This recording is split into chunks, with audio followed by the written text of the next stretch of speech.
Today we are going to discuss about asymptotic notations. First of all, complexity of an algorithm is expressed in terms of some functions. We know that there are two types of complexities. They are space complexity and time complexity.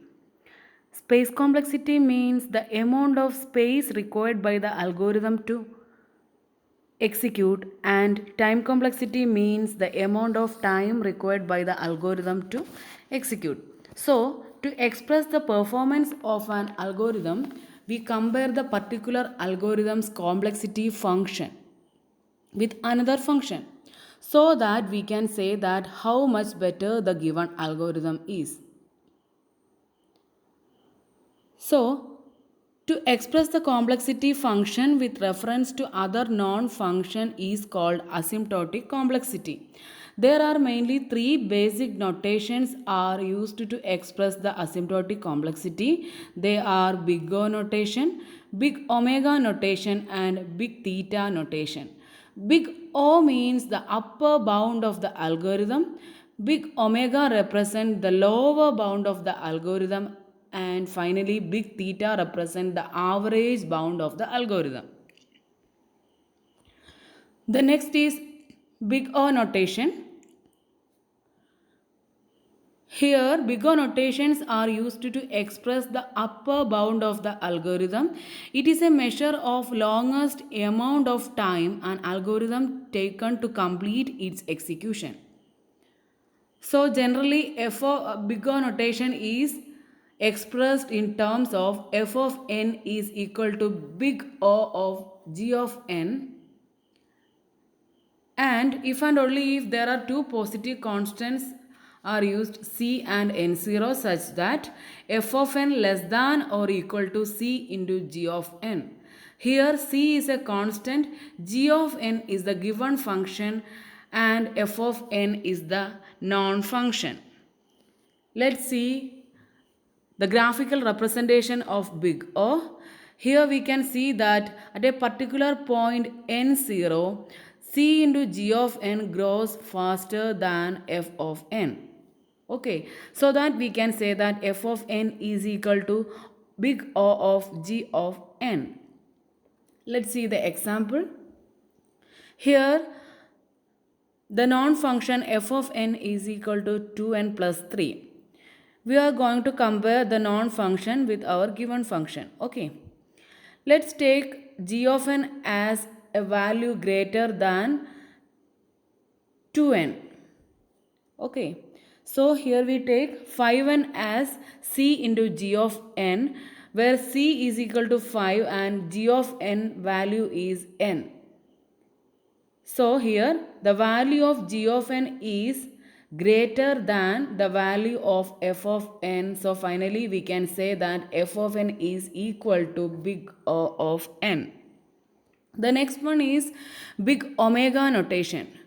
Big omega means the lower bound of the function. That means the value of c into g of n is less than or equal to the non-function f of n. Let's see the graph.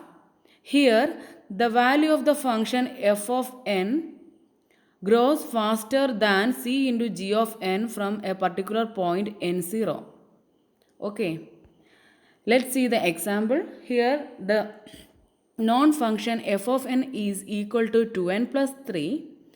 So in the case of big omega, the value of g of n should be less than or equal to f of n. Here the value of f of n is 2n.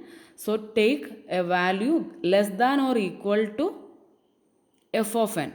So here we take c into g of n as 1n. That means c is equal to 1 and g of n is equal to n.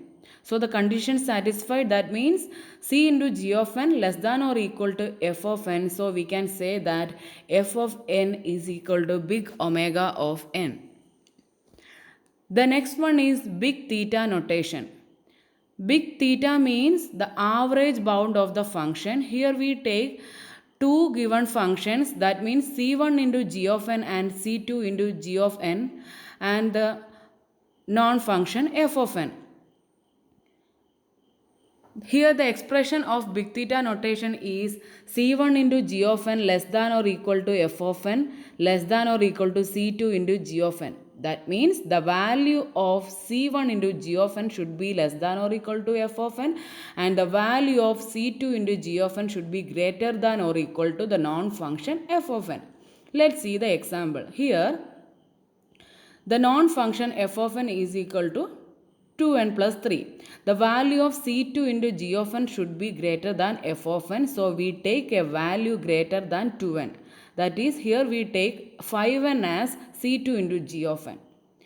And we should take a value less than or equal to f of n for C1 into g of n. So here we take C1 into g of n as 1n. And finally, we can say that here the values of C1 is equal to 1, C2 is equal to 5, and G1 of n and G2 of n is equal to n. Finally, we can say that f of n is equal to theta of n. This is the graphical representation of big theta. Here, the non-function f of n is in the middle, and the given function C2 into g of n and C1 into g of n are on the either side of f of n. At a particular point n0, C2 into g of n grows faster than f of n, and C1 into g of n grows slower than f of n. So finally we can say that f of n is equal to theta of n.